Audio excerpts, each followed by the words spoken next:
नमस्ते प्रिय छात्राः, सर्वे कुशलिनः इति चिन्तयामि।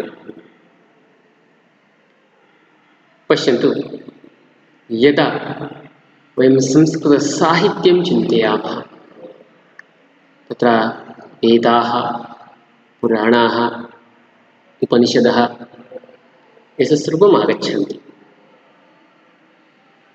किमर्थम् एतत् वदामि? आम्, सर्वे पाठाः एकदा समाप्तम् अस्ति।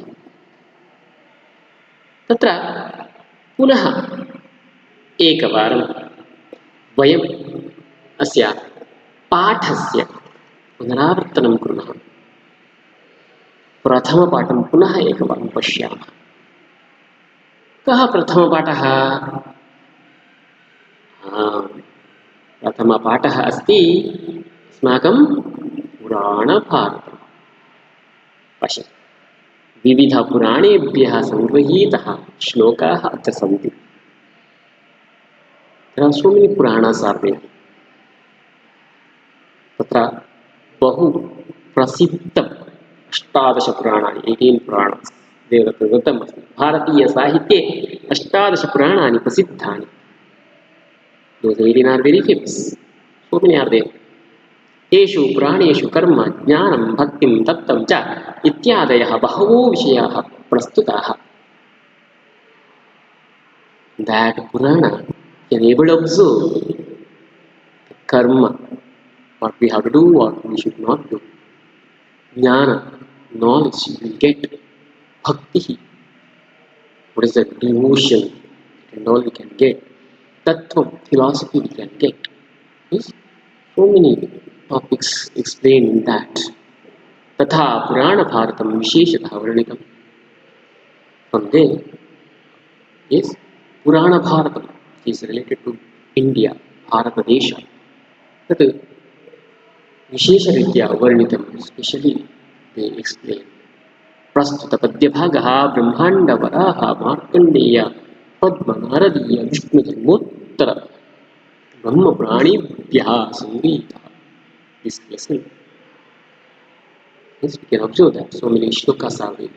Those shlokas selected by Brahmanda Purana or Varaha Purana or Markandeya Purana or Padma or Naradiya Vishnu Dharma Brahma Purana. From these Puranas, very important shlokas they have selected. भारतवर्षस्य भौगोलिकचित्रणं यथा पुराणं प्रदत्तम्. भारतदेशस्य भौगोलिकचित्रणं, globe, what is the picture is there, map is there, that one also we have to explain. इदानीं पश्यामः. उत्तरं यत्समुद्रस्य हिमवद्दक्षिणं च यत् वर्षं तद्भारतं नाम यत्रेयं भारती प्रजा. Telling that one country is there which is to the north of the ocean and to the south of the Himalaya is named Bharata, and the people who live here are Bharati. It's very nicely written. The map. Yes? So upon upside of the northern side of the ocean, southern side of the Himalaya, this is Bharata. भरणाच्च प्रजानां वै मनुर्भरत उच्यते निरुक्तवचनाच्चैवं वर्षं तद्भारतं स्मृतम्. अत्र भारतं स्मृतं. Bharata known as like this what? A Manu protected his subjects. He was known as a Bharata. One great person was there, known as a Bharata. As Bharata ruled over this country, it was called as Bharatavarsha. The etymology of the term also implies this beauty.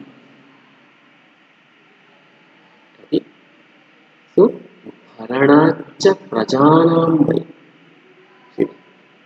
प्रजास citizens भरणा means भरण पोषण taking care Manuhu one person that Manuhu only called as a Bharata Nirukta Vachanat Chiva Varsham Dudbhatum.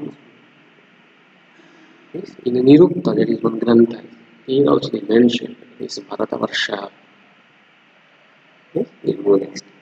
इतः स्वर्गश्च मोक्षश्च मध्यश्चान्तश्च गम्यते न खल्वन्यत्र मर्त्यानां भूमौ कर्म विधीयते. Itah from this, what happened? From here, that means from this Bharata, great country, one can attain various lokas like Swarga or Matya, that means Gorloka, Antaswarloka, and also salvation, means moksha also can able to attain in this place.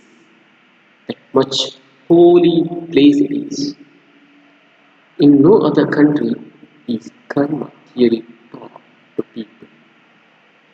There is no other country will teach you that this is papa, this is punya. That only called as a karma. Yes, that only told.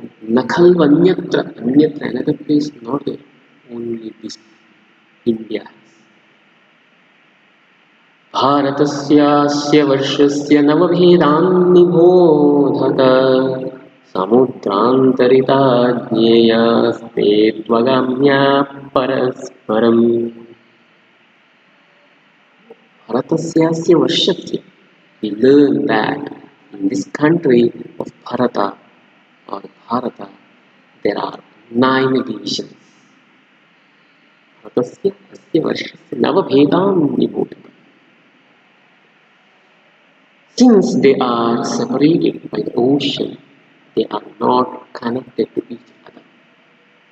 Samudrantarita Yeyaste Tvagamya. It is Tvagamya Paraspara. They are not connected to each other, but still they are called as 9 contents or parts. Indradvipaha Kasheruman Tamravarno Gavastiman Nagadvipasthatha Saumyo Gandharvah Twatha Varuna. Indradvipa Kasheruman Tamravarna Gabhastiman Nagadvipa Saumya Gandharva Varuna. Vidya Vibhagaha Santi. Divisions like this are the 8 divisions. Ayantu navamastesham dvipassagsagarasamrutaha yojananam sahasrantu dvipoim dakshinottaro. What about the 9th division? That's why they are mentioning here. This is the 9th one. This island is surrounded by the ocean. From north to south, this island measures 1000 yojanas. That means equal to approximately 13,000 kilometers. Okay. Mahendro Malayasya Shaktiman Rakshavarparvataha Vindhyascha Pariyatrascha Ityete Kulaparvataha. Really? Mahendra, Malaya, Sahya, Shaktiman, Vrikshaparvata, Shaktiman Vrikshaparvata, Shaktiman Vrikshaparvata, Vindhya, Andram, Paryatra. All these, what they are telling, these are the divine mountains. Little extra power is there in this. Ganga, Saraswati, Sindhu, Chandrabhaga, Tatha Para.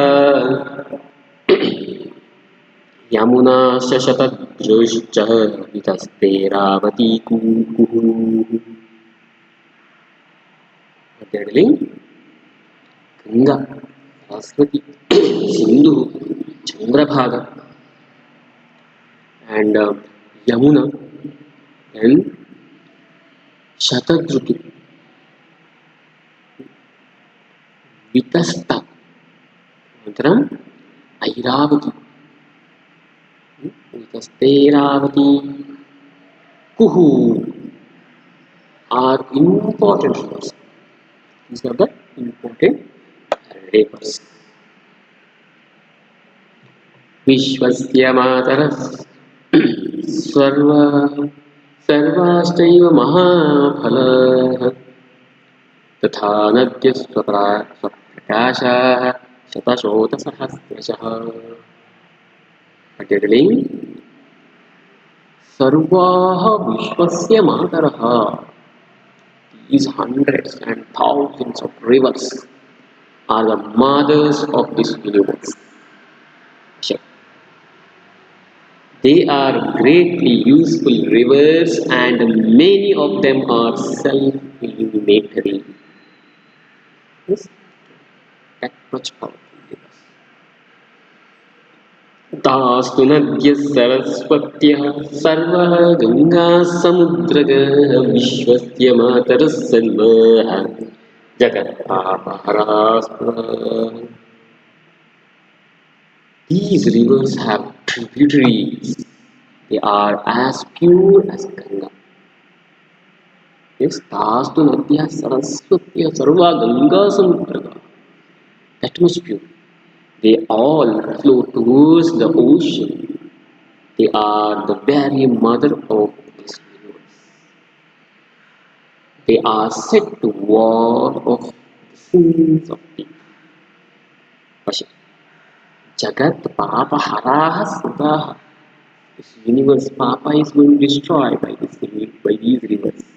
कापिलो गोग्रहे Somi तीर्थे जालां संहिते मृत्युंजये क्रोडतीर्थे वासुके सिद्धकेश्वरे. कापिके गोग्रहे Somi. Yes, the following are the some of the places of pilgrimage. Yes, tourist place. Kapila, that is one place. Gograha, Soma, Atabu. So, all of Mrityunjaya, Krodha, Krodatirtha, Vasuka, and Siddhakesh. These are the main, okay, main pilgrimage. That means tourist place.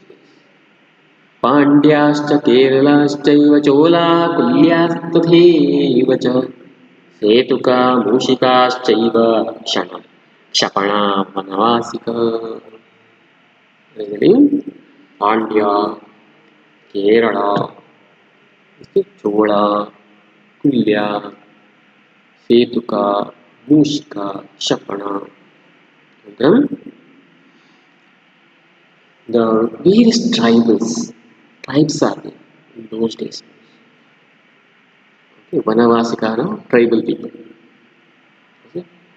Yem tadbharatam varsham sarvakarma phalapradam atra karmani kurvanti trividham itu narada. What that means? Hey Narada, oh Narada, they are mentioning, they are just telling to us, oh listener, what? This land of Bharata is said to yield the fruit of one's action.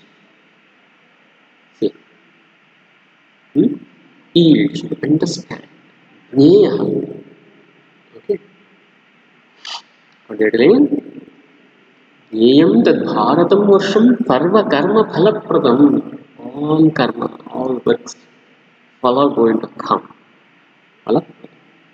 Narada, people here in indulged in three kinds of action. All people are in three types of action, which is all Nitya, Naimittika, Karma. Nitya, the daily routine. Naimittika is special occasion, work. Kamya, some desire they will keep, then they will do the work. So these are done by the people who are living in this Bharata. Tat phalam bhujyate chaiva bhoga bhumishvanukramat bharate kritam karma shubham shubhamayeva cha shubham ashubham eva cha. People reap the fruit, whether good or bad, of their deeds on this land. Bharata is prosperous. See, in olden days also they are doing India is prosperous. Yes, like Pandya Adhiswani. Tat phalam bhujyate chaiva bhoga bhumish. Okay, that is over. Tat phalam bhujyate, that is eating over. Apha aphala kshayanam vipra bhujyate nyatra janturihi adhyabhideva ichanti jan bharata bhutale. Today, Adhyabhi today also, all gods also, yes, want to take birth upon this country, Bharata Desha. According to Adhyabhi, yes, people reap the fruit till the diminishes. Even to this day, gods prefer to born on this land of Bharata. It is a greatness. आयुः प्रमाणं लभते राजन् रीतेषु सर्वेषु नरो मयोक्तं कृत्वा शुभं कर्म तु भारतेऽस्मिन् दीपेषु सर्वेषु नराः प्रयान्ति. O king, people obtain their longevity in all islands as per my desire, having accomplished good deeds on this land of Bharata. Human beings may go to other islands also. It's not happening. It's very important points are given in this chapter. Very interesting one. Later on, they have given Anvayartha. It's very eashy it is. Samudra says Uttaram. Yes, Samudra is a, which one is upside, that one Bharata. Yet Himavad Dakshinam, which one is the down of the southern part of the Himalaya, that is Bharata. That Varsham, Bharatam, that place called as Bharata. Yatra Iyam Praja Bharata. There people are living, those people called as Bharati. Yes. Manu Vai Prajanam Haranat Bharatam Bharata. Manu Ekha Manu. Yes, one respectful person. Manu. Manu means respectful person. That person, what is going to do? Prajanam Bharanam. Take caring about his citizens. That person only called as Bharata. Yadavarsham yevam niruktam vachanat Bharatam. Yes, which place that Bharata is taking care or ruled, that place only called as Bharata. Swargaha cha mokshaha cha madhyaha cha antaha cha tadamyate. And all in this place, those people, some people they can reach Swarga, they can reach Moksha, they can reach Madhya means Antariksha, they can reach Patalaloka Anta. Yes, in hell also they can reach. Bhumu Atyanta Garvati. Bhumu Anyatra Martyanam Karma Navithiyate. On this earth, अन्यत्र another place we can't get like this system, situation. Only here we can able to get. Okay? अस्य भारतवर्षस्य नवभेदान् विभोजि nine divisions explained. Samudhantaritaatu parasparam agamya. Yes, yes, yes, that is near to that, we have considered that, isn't it? So, nine things there mentioned here. What and all? अथ तो इन्द्रद्वीपः कशेरुमान्. Yes, what they telling? इन्द्रद्वीपः कशेरुमान् ताम्रवर्णान् गर्भस्थिनान् नागद्वीपान् and Saumya, Gandharva, Gandharva, Vala. These are the 8 places. Next one they are mentioning in next shloka. Okay? Fifth. Tesham Sagara Samruddha Ayantu Navamah Dvipaha. Ninth part. Sagara Samruddha is covered full of surrounding Sagara, ocean. Ayam Dvipaha tu Dakshinottaraati Yojanam Sahasram. You see the area of that island. That also they mentioned and they told 1,000 yojanas. 1,000 yojanas means 14,000 kilometers. Yes, that range. They are mentioning that each Purana, that is also you can see that. Brahmanda Purana, Varaha Purana, each after where they have mentioned it. Then told who told who. महेन्द्रः मलयः सख्यः शक्तिमान् ऋक्ष पर्वतः विन्ध्यः च पार्यात्यः च एते कुलपर्वतो. Talking about the parvatas. Ganga Saraswati, they are talking about the rivers. सर्वः विश्वस्य मातरः सर्वा महाफलाकवे तथा अथ सहस्रश सर्वन्त्य. These rivers are the mother of this nation or this land. Because of these rivers, there's so many crops going to come. Because of that, we get the food. सर्वा नद्यः तु सरस्वत्या गङ्गसमुद्रता समुद्रगाः समुद्रकाः गाः नाम गमनाः going समुद्रकाः going towards samudra. All these rivers सर्वाः जगत्पापहरा विश्वस्य महादरः. All rivers are going to destroy or remove our sins and give the purity. Yes?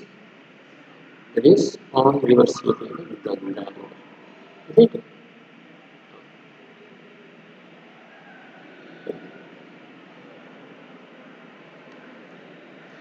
ताः सर्वा नद्याः that is कापिलतीर्थः गोग्रः सोमतीर्थः अलाभूसंज्ञितः तीर्थः मृत्युञ्जय प्रोढतीर्थः वासुदेवः सिद्धकेश्वरः. Talking, these are the very, very pilgrimage, very tourist place or very holy places. Check out Kapila Tirtha and Gograha Tirtha. Gograha place, Soma Tirtha, Alahu Tirtha, Mrityunjaya Tirtha, Prodha Tirtha, Vasudha, Siddhakeshwara Tirtha. All these 8 parts are given. पांड्याः केरलचूलकुल्या च तथा सेतुक ऋषिका क्षपणा वनवासिका चैव. These are the southern part of the Bharata. It is all Pandya, Kerala, Chola, Kulya, Setuka, Mushika, Kshapana, Vanavasika. Vanavasika means tribal people where they are living that place. हे नारद तत् भारतं वर्षं सर्वकर्मफलप्रदां ज्ञेयम् अत्र तु त्रिविधानि कर्माणि कुर्वन्ति. three variety of karmas we are able to see. Okay. There also we can able to see the difference between each and all. We got the result because in ancient days, present or future world. That is also we can able to see there. Three types of karmas: past, present, future. भारते तु सुखम् अशुभं वा कर्म कृतं तत्फलं चैव अनुक्रमात् भोगभूमिषु भुज्यते एव. I strongly believe that which person going to do which type of work, works result he will get. So I told you bhujyate eva, going to get that. हे विप्र चंतुभि अपाक्षेणम् अन्यत्र भुज्यते देवाः अद्यापि भारतभूतले जन्म इच्छति. हे विप्र, really? Oh, Brahmin. Vipra means Brahmin or good person. So Brahmin means or Vipra means which person have that very good qualities. Okay, that is not a community. Okay. So he Vipra, a good person. Jantubihi apakshayam manyatru uchyate. Yes, here in this Bharata means when and all person which and all work doing, that person is so which and all good things they do, they will get punya. That is going to continue. You won't stop here. Yes, I am told. People reap the fruit till the diminishes. Even to this day, God preferred to be born on this land of earth. See, because of this. Yes. See, if we do very good work and we are getting good result of that, still till the end of our life, if you do the good work, last moment if you do the good work, after death, what is going to happen? That good works result going to come along with your soul. That is happening in this path of vision. That's why all gods also going to want to take birth in this place. Because this place that much holy it is, that much powerful it is, that we can get them our works result in future also, after our death also, is going to follow us. हे राजन् नरहमयोक्तम् आयुः प्रमाणं सर्वेषु द्वीपेषु लभते. अस्मिन् भारते शुभं कर्म कृत्वा नराः सर्वेषु द्वीपेषु प्रयान्ति. Hey Rajan, O king, he's telling, I heard something. What heard? आयुः प्रमाणं सर्वेषु द्वीपेषु लभते. आयुः प्रमाणं. Yes, that is the living years or age of human being. That is going to increase if you do very good work. That is they are explaining the अस्मिन् भारते शुभं कर्म कृत्वा नराः सर्वेषु द्वीपेषु प्रयान्ति. If in this nation, in this Bharat, if you are doing very good job, means punya